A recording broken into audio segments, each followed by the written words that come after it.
Thank you for joining me today. My name is Nathan Garner. I'm the Technical Pre-Sales and Project Manager here at Dynamic CCTV.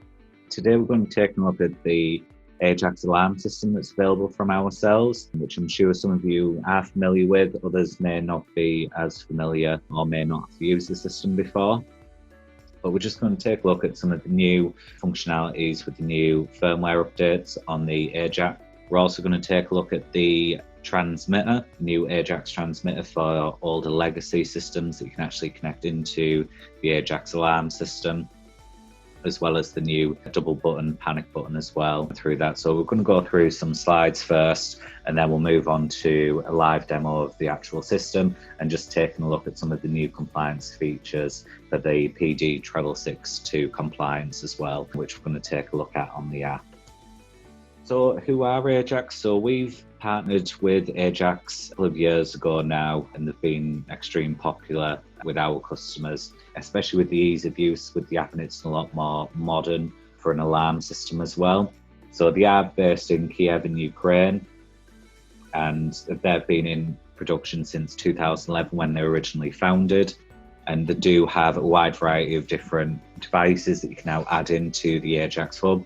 So it's not just an alarm system, there's additional units that you can add on, such as the leak protect, smoke detectors. There's a whole host of different devices that actually can be added into the system and makes it a lot more than just a simple alarm system that a lot of us are used to. And with the older generation of wired alarms, there wasn't as much flexibility, whereas the Ajax alarm system is extremely powerful in what it can do and the different things that you can actually achieve with the system. So with the 𝐂𝐨𝐫𝐩𝐨𝐫𝐚𝐭𝐞 2.10 updates, this makes the system able to comply with the PD 662:2017 with the compliance side of things, which we're going to take a look at when we go on to the live demo as well, because Ajax have made it really easy for installers to go through with the compliance, and there is a nice wizard that will actually take you through it on the Ajax Pro app as well, so you're not missing anything that you need to do within the system.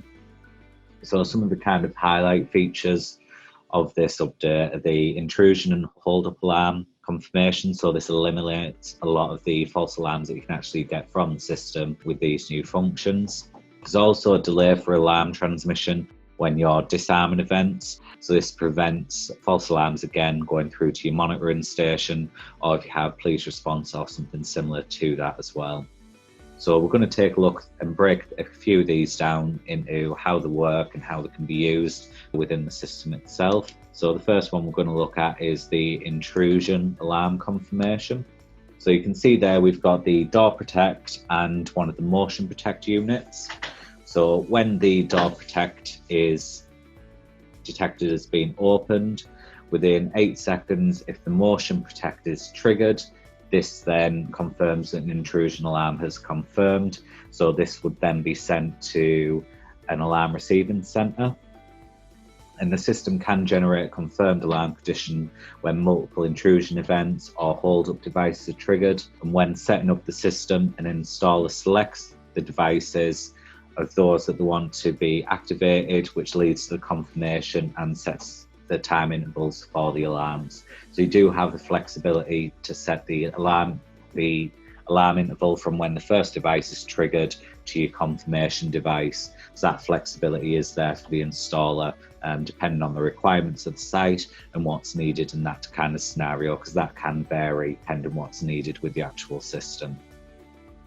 And the Ajax app itself does react to the alarm confirmation event, and it can activate the siren on the smartphone, as well as a home siren, the street siren, and the newer street siren double deck as well with those. So these are the different detectors that support the feature. So not all of the actual devices support this. So it is only the ones that are listed on that page there, but I will send out these slides after the webinar with these listed on as well. But those are the detectors that support the intrusion alarm confirmation on the system. The newer device, which has been brought in as part of the PD 662, is the double button. So this is to prevent false alarms from a panic alarm being triggered. So both of the buttons on the unit have to be pressed, and they have to be pressed in a certain way. So it's either a short press and then a long press afterwards in order for it to trigger hold up alarm on the system. And these can communicate with the actual hub itself up to 1,300 meters away from the unit within those. And they are dust and splash resistant on these units. So there you can see the actual hold up alarm confirmation. So both of the buttons have to be pressed and in a different way. So a short press then followed by a long press, and it does have to be done with both buttons, and they are stiff and they're parted, so you can't be pressed in your pocket, for example. So you'd have to press within. There is quite a depth to the plastic ridges on the units, so it helps with those false alarms. And whenever it is triggered, you know that it is a genuine alarm, and it is that hold up alarm that has been triggered. It's not someone that's accidentally pressed it, or it's just been caught in the pocket or anything like that with this new unit. So as I said, with the hub, with the hold up alarm, you hold the buttons, so you do your long press first with both buttons depressed, release after long press, and then press again, but this time a shorter press. And that's how the alarm event is confirmed for the hold up alarm. And this can go through to your monitoring stations to say that hold up alarm has been triggered on the system itself within that. You can also do it off 2 hold up devices. So your first double button and your second double button, depending on how you want the system to be done. So this can be off 2 separate units. So you've got that confirmation that it is actually a genuine alarm that is being triggered from the system, or in this case, a hold up alarm, and the monitoring station can deal with that as appropriate, depending on the requirements for the site on there. But they then know that it is a genuine alarm. They're not going to waste resources sending someone out and it be a false alarm on there. So it is a genuine alarm from the system. So the system restoration after alarm. So this feature prevents Ajax from arming after previously being triggered. To arm the system, the incident must be checked and then the system be restored by an authoritated user, either through the Pro app or an administrator on the actual device system. So this feature helps the engineers to track the system condition, because an alarm means that the object has been attacked or the system's working incorrectly.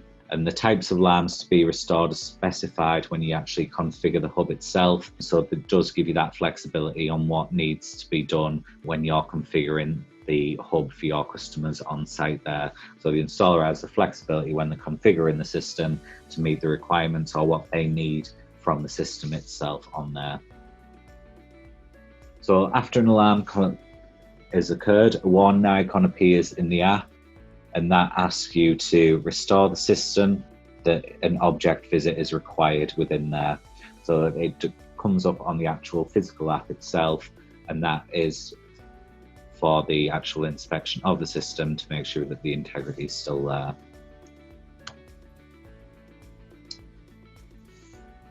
There's also the device's auto deactivation.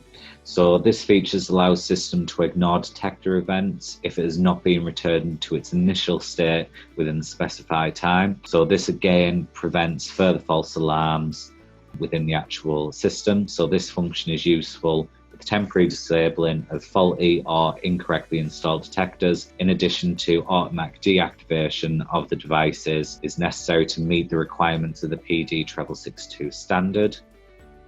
A disabled device does not execute system commands and does not participate in automation scenarios for the system. The hub doesn't send any notifications about the alarms, malfunctions, or other events disconnect from the disconnected device to CMS, the security system users, either by the app or SMS from the actual hub itself. And you can actually the restoration timer to the Door Protect units, the Door Protect Plus, your external detectors on those as well, and you can also do it with your external detectors wired into the Glass Protect, and also the transmitter and the multi-transmitter units as well. You can enable this feature on for the system. We've also now got the 2-stage arming. So this feature splits the arming process into 2 stages. So this helps prevent the system from being accidentally armed. So you actually arm it through 2 devices. So for example, you could use your key fob and then open the door, so on your way out. So you arm it on the key fob, and then once the door's opened and closed, that then arms the system. So it uses 2 stages to make sure you actually want to arm the system. And it has to be done within a certain time frame, which you can configure through the Ajax app itself for the system on site. So if we look at this with the using the door protect, so you can see on the left hand side we've got our key fob. So we press the arm button on there, and then within the specified time the second stage device has to be triggered, and that then arms the system. So if the door doesn't close, the system will enter an unfinished state, and a notification will be sent to the app itself as well to notify the user.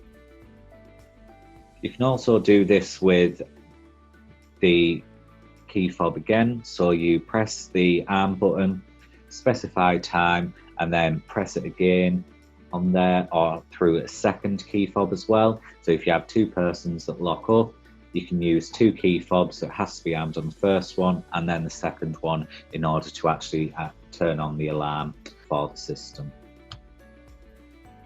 Another way to do it would be to use the keypad. So the touchscreen keypad, you can press the arm button on the unit, and then as you're leaving the property within the specified time, press the arm button on the space control unit, and that will then arm the actual system itself within that. And it's also the same through the mobile app.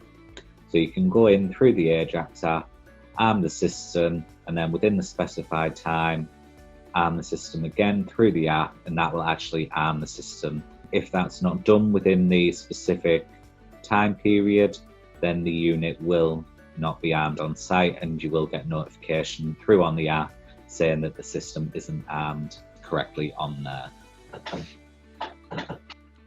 There's also the ability to have a system integrity check when you're arming the system. So for example, your tampers, your charge levels, if those aren't within normal parameters, so if your tamper's triggered or the batteries are too low, when you go to arm the system, it will come up with a notification on screen saying that the integrity checks failed on these devices and what's wrong with them. You can then force the arm on the system, or you can select I'll check them and then check those devices to see what's causing the issue there. So within this, you can select the lid state on the device, the battery charge, the power supply availability. You can also do it to whether or not the system's connected to the server or the monitoring station connection. So it does give you that flexibility within the system within there as well. And I've just had a question come through from Anonymous. What is the average battery life? So generally, depending on the unit, it's around 5 years for the battery life, but this can vary. But on the actual spec sheets of each of the individual devices, it does have the average battery life that's listed on the spec sheets for the units as well. So within the system integrity check, these are the different functions that you can enable. So you enable the actual check-in of the system at the top, and then you can go in and check the different states that the hub will check before the system is armed. And then it will be at the bottom, it gives you an option for arming permissions. And if this is enabled, the system can be armed even with malfunctions, or you can turn this off and a user won't be able to arm the system while it's in fault. So someone would have to go out and resolve the fault before the system can actually be rearmed on site within that. So the alarm transmission delay when disarming, this feature allows the postponing of the alarm communication if the delay when entering has expired and the security system has not been disarmed. So when the entry delay expires, the system raises an alarm locally and it activates the connected sirens, but it doesn't actually trigger through to the monitoring station or the ARC. This provides users with additional time to disarm the system without a false alarm being sent to the monitoring station and then creating a false alarm event on the actual system itself. So it gives you that flexibility. It's all about trying to limit the amount of false alarms or prevent any at all going through to the ARC or monitoring station within the system. So this eliminates the human error side of things, or at least as best as the system can within the actual units. So as I mentioned in the beginning, the Ajax intruder alarm system is a lot more than just your standard intruder alarm system. So within that, you can also add in your fire alarms within the system using the fire protect units. So a user can actually delay the interconnected fire alarm and the alarm event transmission to the monitoring station by up to 5 minutes. So the Ajax fire detectors have a synchronous alarm function. So when one detector is triggered, all fire detectors within the system are activated. So if you have multiple fire protectors in a property, they will all be triggered on site. But what you can actually do with the system, so for example, if the owner of the premises overcooks something or burns toast and it sets off the fire alarm, they can press the button within 2 minutes from the moment smoke was detected, and this would postpone the alarm transmission. And then within that, they have another 5 minutes to air the premises out and prevent the actual alarm from spreading to other detectors, and to prevent the ARC or monitoring station from being alerted to the actual event coming through. So it does give you that false alarm protection when someone does set off fire alarms in the house. I know I've done it myself a few times, so you do have that flexibility within that to prevent those false alarms from coming through on there. And then this is just a quick video showing this on there. So you can see the fire protect's triggered, and it's triggered through the hub. Someone's pressed the button and it's prevented that from then triggering all the fire protects in the property within there, and prevented that from going through to the monitoring station. So it gives you that extra couple of minutes to try and air out the property to stop the other devices from triggering on the system and preventing that alarm from going through. So what you can also do is switch the state command in button scenarios. So the Ajax fire detectors have a synchronous alarm function within them.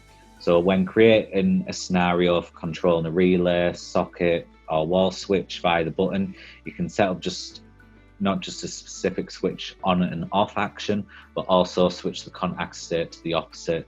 So this allows setting of one scenario instead of two, and makes scenarios even more convenient. So you can do a lot of different things with the scenarios, which you can take a look at on our previous webinar that was hosted by myself and Dom from Ajax, which covers the scenario side of things within that. So when the alarm system on site is being triggered, the actual sirens will change colour and alert to it being triggered.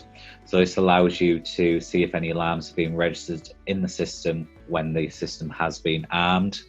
And this feature is supported by the street siren double deck, and it needs to be with firmware 3.72 and above, and for the home siren with firmware 5.55.2.0 and higher on the system to be able to support that feature.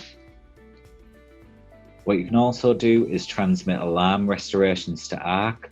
So this allows the event of a detector, or in this case a door protect, to return the initial state after being triggered, and that will notify through to the ARC monitoring station as well within that.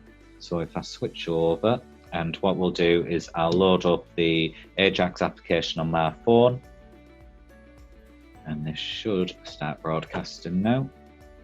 So there you now should be able to see my mobile phone screen there.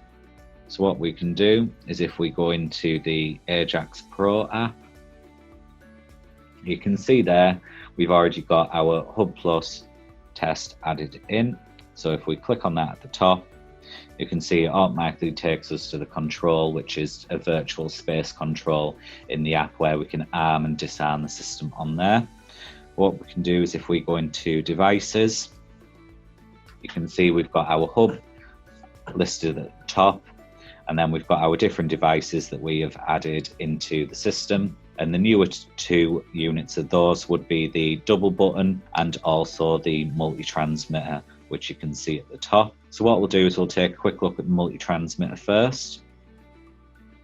So this is what you can use to have your older generation wired alarm systems. You can use those physical detectors and take the alarm outputs from them into the transmitter, which can then be added into the Ajax system itself. And we've got our normal views and our statuses of the actual unit itself. If we click on back and go to devices, you can see I've already got a test one added in, but if I go to add a new device, so I just want to add a wired device, and if I just call this webinar test detect, and if I select wired input 2, this unit actually has up to 18 wired alarm inputs. So if I select wired input 2 and then select the room that I want to add it to, so I can select either the boardroom or the test. I'm just going to select boardroom for now and click on OK. And you can see that we've got the webinar test detect, the detect being one of the GJD detectors that we do sell as well, that you could actually wire into this unit and have it added into your Ajax alarm system. So you can see we've got a few different options within here, but if I go to the settings cog in the top right, you can see we've got our different settings for delay when entering within the system. Mine takes the best opportunity to update on the device. Bear with me 2 seconds. So you can see we've got all of our different functions that we can actually set up on the system itself. So we've got our delay when entering.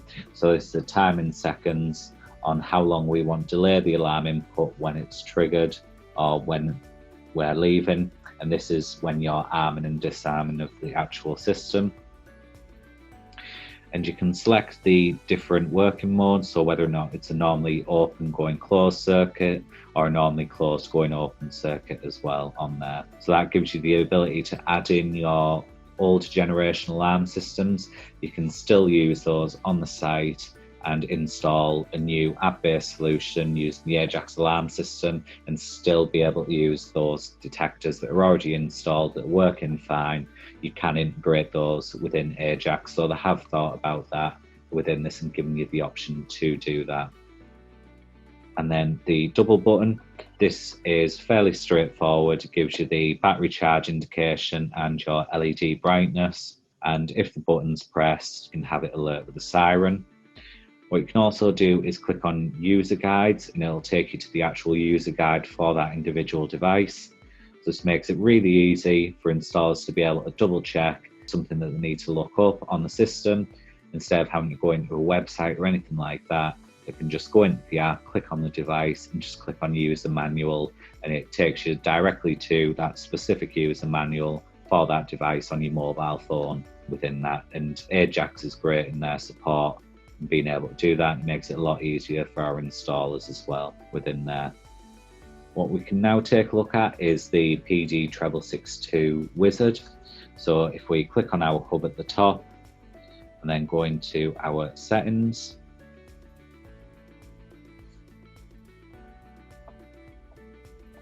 you can see we've got all of our usual settings. So we've got our users within there, so if you want to add in additional users, you can send an email invite out to them. This is our Ethernet settings, so this is physically wired into our network on this hub. You can also connect via Wi-Fi and via 3G, 4G, depending on the system. The geofence, so this is a really good solution, especially for those that do forget to arm their alarm systems. You can set a geofence up around your property, so when you're a certain distance away from your property and the system hasn't been armed, it'll actually send a reminder through the client's phone that the system hasn't been armed within that. So it gives you that reminder within the system there. We go into our service. This is where we have our options for our firmware, whether or not we want to auto update the firmware, whether or not we want it to be a manual system. This is also where we can go into the system integrity check. So if I click on that, you can see ours is enabled on our device, and you can set the different states that you want the hub to check when you actually try and arm the system. Depending on the size, you may want to turn some of these off, or you may want to remove the permission to be able to arm the system while it's in an error state in there. But we're just going to leave this on for ours, because ours is only a test unit and we do have the lids off on some of our system. So what I can do is, if I go into our advanced settings within the service option, we now have the option for the 𝐂𝐸𝐸662 setting wizard. So this is a nice little way that Ajax has brought into the app itself to make it even easier for installers when they're making the system compliant. It's a nice, easy, straightforward wizard, and it already includes the recommended parameters for your 𝐂𝐸𝐸662 compliance as well, but you can make changes to them depending on what's needed for the site. So if we click on Start on this, so this gives us a reminder that we have to make sure that the device list is actually 𝐂𝐸𝐸662 compliant, and we can actually check those by clicking on the requirements there, and it will give us a list of all the different devices that are compliant within this system that can be used for the compliance. So if we go back and we click on Next, so you can see our first one is the intrusion alarm confirmation. So we have two devices, which is our alarm test, which is our motion detector, and our door protect unit, which is selected in there. The intrusion confirmation timer, so this is the time in which you have to have the door protect and the motion detector triggered in order to confirm the actual intrusion alarm. By default, that is at 30 minutes. So within 30 minutes, as long as the motion detector is triggered, that confirms the alarm activation. On there, and if we click on Next again, we then also have our hold up alarm confirmation. So we then need to select our device, which is our double button.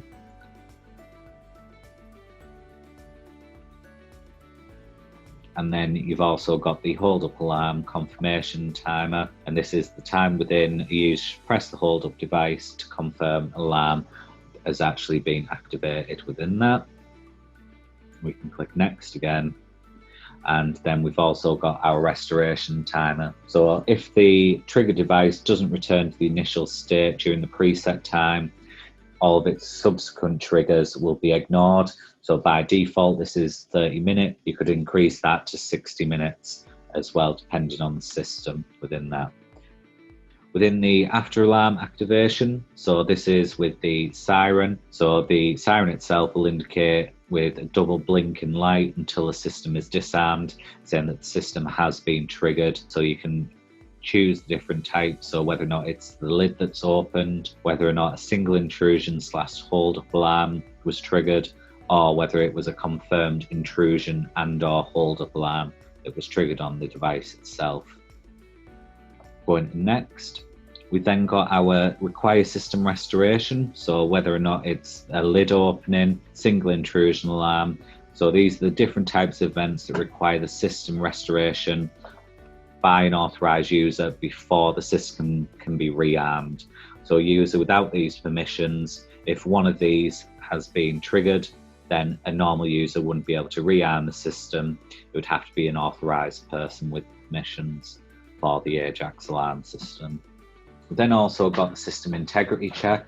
So without having to go into each of the individual menus within the Ajax app, we've got a one-stop wizard to be able to configure your system to be the 𝐂𝐸𝐸662 compliant, which will make it a grade 2 alarm system on there as well. So we can change off these. So we don't want to check with the battery charge, and we can click on Next, and that's taken off that. So even if the battery is low in the detectors, the system will still arm. The actual recommended settings are all enabled on there. So I'll go back and just enable that back on.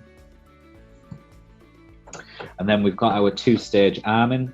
So this is where to be armed, the system requires one more stage of actual arming. So this is where you're using the keypad or to arm the system in the first instance, and then you confirm that using your space control, which is your key fobs for the Ajax alarm system.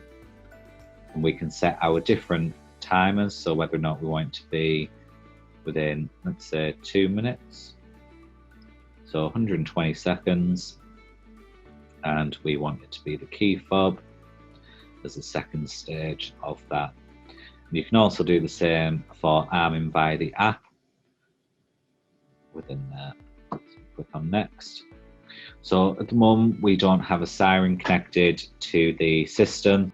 That's a good reason. I didn't want that blasting through on the webinar and blowing out everyone's eardrums on here for anyone that's wearing headphones. And so this is giving us an error at the bottom saying the value is not PD treble 62 compliant. So it notifies you. Without that, then the system won't be compliant with that standard within there. So there you can see, because we haven't got the siren added on saying that the system isn't PD treble 62 compliant, we can click on more information and you can see it actually tells us in there why it's not actually compliant within that.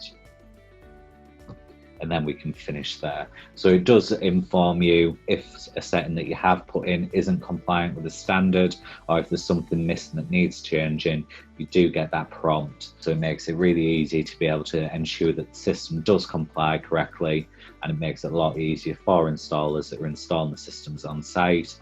No one can remember everything off the top of their heads, and it's nice to have that way of being able to set up and configure the system. It makes it a lot easier to be able to do that, and it gives those helpful reminders for the actual units.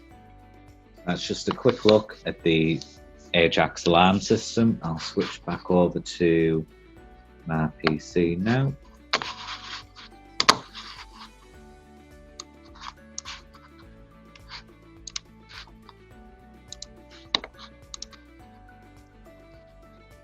So I just want to mention a couple of things. So we do also have the motion cam, which I know a lot of people have been very happy with, the internal detector with a built-in camera, which sends through your snapshots if it's been triggered. There is also going to be an outdoor version of that unit coming in the next few months as well, which I did want to mention because I know we do get asked quite a few times by our installs. It's something that a lot of people have been asking for. So I did want to mention that that will be coming within the next few months as well. That will be released. So that's a look at the demo side of things. I'm just about to move on to the Q&A session now. But I do just want to mention that our technical support team. So we do have technical support available from Monday to Friday, 8:30 till 5:30. And we have 10 technical support team members that won't take call when you're on site, when you need us. We're there to be able to pick up your calls and help with any assistance that you require as best as we can within that. And to stay up to date with all of the latest developments from the likes of our Ajax or even with our CCTV systems, please make sure you follow us on our social channels, especially our YouTube channel. This webinar will be getting uploaded to YouTube at the beginning of next week if you'd like to watch back through that, or if there's anyone else that you know would be interested in watching the webinar as well. So I'll move on to the Q&A session now. So if you have any questions, if you put them in the Q&A section within Zoom, and I'll start going through those as best as I can. And if you have any questions, our contact details are on screen there. At the end of the webinar, when you close out the webinar, you'll be redirected to a quick feedback form. I'd really appreciate if you could fill that out and give us any feedback. Good or bad, it does help us improve these webinars and make them even better for yourselves to enjoy and to learn from as well from in that. So let's have a look. So can any two devices trigger a secure set, e.g. app or is it down configuration and customer/installer choice? So it depends whether or not they're actually compliant with the standard. So you do have to check the list of devices that are in there. So for example, you could have the keypad working alongside the key fob in the system, or you could have your alarm system armed by second phase as being your door protect contact. So when that door's closed, it confirms the arming of the system within that, but it depends on the requirements. If you could drop us an email, we can go through and send some additional information out within that as well, and run through the different kind of scenarios that you can use for that system within that. I know I have been watching out for questions coming through as we've been going along, so I think I have answered most of them in there. If you do have any further questions though, if you drop us an email or give us a call, we'll be more than happy to answer any questions that you have there. But thank you for joining me today. I hope you found the webinar useful and learned a bit more about how the Ajax system can be compliant with the PD Treble 62 compliance. But thank you and take care, stay safe, and I'll see you on the next webinar. Cheers.